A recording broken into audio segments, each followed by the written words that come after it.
नमस्कार, स्वागत है अपना बिहार में। भागलपुर से खबर है, जहां सैंडिस कंपाउंड स्थित खुले रंगमंच पर अंगिका महोत्सव का आयोजन किया गया। इस अवसर पर जिले के वरिष्ठ अधिकारी, साहित्यकार, कवि और भाषा प्रेमी शिरकत की।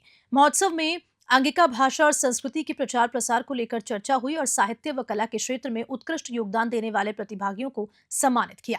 अंगिका महोत्सव के मुख्य अतिथि उप विकास आयुक्त थे। वहीं अपर समाहर्ता निदेशक डीआरडीए और वरीय उप समाहर्ता समेत कई अधिकारी उपस्थित रहे। कार्यक्रम में अंगिका भाषा की समृद्धि और संरक्षण पर जोर दिया गया। इसके अलावा कवि गोष्ठी, कविता गायन और लोक नृत्य में बेहतरीन प्रदर्शन करने वाले प्रेमचंद पांडे, डॉक्टर मीरा झा, नंदकिशोर, संजय दिरवारी, श्वेता भारती समेत अन्य प्रतिभागियों को भी सम्मानित किया गया। महोत्सव में अंगिका भाषा की सांस्कृतिक धरोहर को संजोने और जन जन तक पहुंचाने की आवश्यकता पर भी जोर दिया। निर्णायक मंडल के रूप में डॉक्टर मंजीत सिंह केनवा, डॉक्टर विजय कुमार मिश्रा और गीतकार राजकुमार को भी सम्मानित किया गया। भागलपुर से राहिल सिद्दीकी की रिपोर्ट। अरवल जिले के कुर्था प्रखंड में शुक्रवार को उस समय हड़कंप मच गया जब जिलाधिकारी कुमार गौरव अचानक विभिन्न सरकारी कार्यालयों के निरीक्षण के लिए पहुंचे। कई अधिकारियों और कर्मियों के अनुपस्थित पाए जाने पर जिलाधिकारियों ने वेतन रोकने और स्पष्टीकरण मांगने के आदेश दिए। न्यूज 21 चैनल द्वारा 26 फरवरी को एक रिपोर्ट में खुलासा किया गया था कि कुर्था प्रखंड के विभिन्न सरकारी कार्यालयों में अधिकारी मनमाने तरीके से काम करते हैं। रिपोर्ट सामने आने के बाद प्रशासन एक्टिव हुआ और जिलाधिकारी ने खुद प्रखंड कार्यालय, अंचल कार्यालय, मनरेगा कार्यालय, आंगनबाड़ी केंद्र, नगर पंचायत कार्यालय और बंदोबस्त शिविर कार्यालय का औचक निरीक्षण किया। जिलाधिकारी कुमार गौरव ने स्पष्ट किया कि जिले के सभी सरकारी कार्यालयों में 100% उपस्थिति सुनिश्चित की जाएगी। उन्होंने चेतावनी दी है कि अगर कोई पदाधिकारी या कर्मी अपने कार्यस्थल पर समय पर उपस्थित नहीं होते या लापरवाही बरतते हैं तो उनके खिलाफ सख्त कार्रवाई की जाएगी। अरवल से रंजन कुमार की रिपोर्ट। भागलपुर के 0 माइल बस स्टैंड पर खड़ी एक सरकारी बस में अचानक भीषण आग लग गई। गनीमत रही कि बस में कोई यात्री मौजूद नहीं था, वरना बड़ा हादसा हो सकता था। शॉर्ट सर्किट को आग लगने की वजह बताया जा रहा है। बता दें कि अग्निशमन पदाधिकारी नागेंद्र कुमार गुप्ता का कहना है कि 0 माइल थाना प्रभारी की सूचना पर 2 बड़े दमकल वाहन तुरंत भेजे गए। शुरुआती जांच में शॉर्ट सर्किट से आग लगने की आशंका जताई जा रही है। इस घटना से बस स्टैंड पर अफरा तफरी मच गई, लेकिन समय रहते प्रशासन की सतर्कता से बड़ा हादसा टल गया। घटना औद्योगिक प्रक्षेत्र 0 माइल थाने के सामने स्थित बस स्टैंड की है, जहां शुक्रवार को एक सरकारी बस में अचानक आग लग गई। आग इतनी तेज थी कि बस जलकर राख हो गई। मौके पर अफरा तफरी मच गई, लेकिन पुलिस की मुस्तैदी से अन्य बसों को सुरक्षित हटा दिया गया। भागलपुर से राहिल सिद्दीकी की रिपोर्ट। अभी तो आपके सामने एक बस में आग लगी हुई है जी।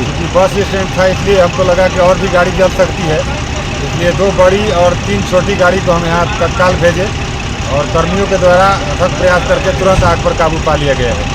पश्चिम चंपारण के डाइट कुंभार में 3 दिवसीय राष्ट्रीय कार्यशाला विद्यालय स्तर पर कला समेकित शिक्षा का शुभारंभ हुआ। इस कार्यक्रम का उद्घाटन दीप प्रज्वलित एवं स्वागत गीत के साथ किया गया। आपको बता दें कि डाइट कुमार बाग पश्चिम चंपारण में आयोजित इस कार्यशाला की मुख्य अतिथि गोरखपुर यूनिवर्सिटी की प्रोफेसर सुषमा पांडे रही, जिन्होंने कहा कि कला आधारित शिक्षा से शिक्षण को रुचिकर बनाया जा सकता है। दिल्ली यूनिवर्सिटी के डॉक्टर उत्पल कुमार ने कहा कि इससे बच्चों में सृजनशीलता और व्यवसायिक दृष्टिकोण विकसित होगा। डाइट प्राचार्य मधु कुमारी ने विषय विशेषज्ञों का स्वागत किया और बताया कि इस कार्यशाला से प्रतिभागी महत्वपूर्ण विधाओं को समझ सकेंगे। इस अवसर पर व्याख्याता त्रिलोकी नाथ चतुर्वेदी की प्रथम उचित रचित उपन्यास इंसानियत की राह का विमोचन भी किया गया। कार्यशाला की अध्यक्षता वरीय व्याख्याता मनोज कुमार गुप्ता ने की, जबकि संचालन त्रिलोकी नाथ चतुर्वेदी और धन्यवाद ज्ञापन डॉक्टर संजय कुमार गुप्ता ने किया। कार्यक्रम में डाइट कोऑर्डिनेटर सहित सभी शिक्षक, प्रशिक्षु एवं अतिथि उपस्थित रहे। बेतिया से दीपक कुमार की रिपोर्ट। पूर्णिया जिले के रुपौली विधानसभा की पूर्व विधायक बीमा भारती एक बार फिर से सुर्खियों में नजर आई। उनके घर में हुई लाखों की चोरी के बाद उनकी सौतन गुड़िया मंडल ने उन पर ही चोरी करवाने और हत्या के साजिश रचने का आरोप लगा दिया। पूर्व विधायक भारती के पति अवधेश मंडल को उनकी 2 पत्नियां हैं। बीमा भारती गांव स्थित आवास में रहती हैं, जबकि अवधेश मंडल की दूसरी पत्नी गुड़िया मंडल भवानीपुर बाजार में रहती हैं। पूर्णिया से विनीत की रिपोर्ट।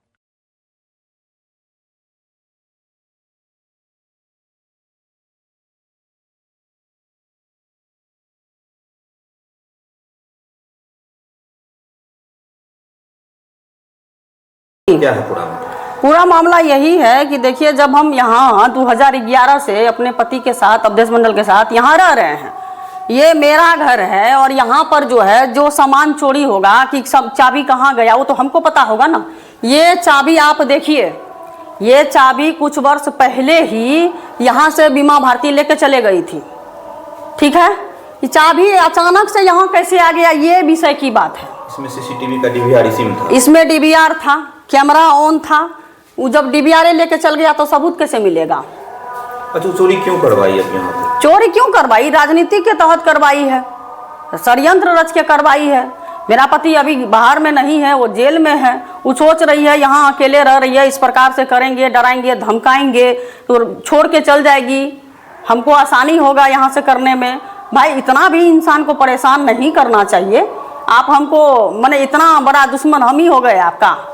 हाँ, कहीं ना कहीं जो है कि राजनीति के तहत इस तरह से परेशान किया जा रहा है। हमको तो ऐसा डर लगता है कि हम लोग यहाँ नहीं रहते हैं उतना इस घर पर, ज़्यादातर हम गांव में रहते हैं, तो किसी को मार करके घर में रख देगा फिर फंसा देगा इधर। जैसे भवानीपुर में मर्डर हुआ एक व्यवसायी का, उसमें मेरा पति को फंसाया गया, मेरा बेटा को फंसाया गया। जिसका हत्यारा है ओरिजिनल में उसको तो अभी अरेस्ट नहीं हुआ, नहीं उसका केस में नाम है, घूम रहा है, स्वतंत्र घूम रहा है। जो नहीं था उसको फंसाया गया राजनीति के तहत, राजनीतिक तहत दबाव दे करके फंसाया गया।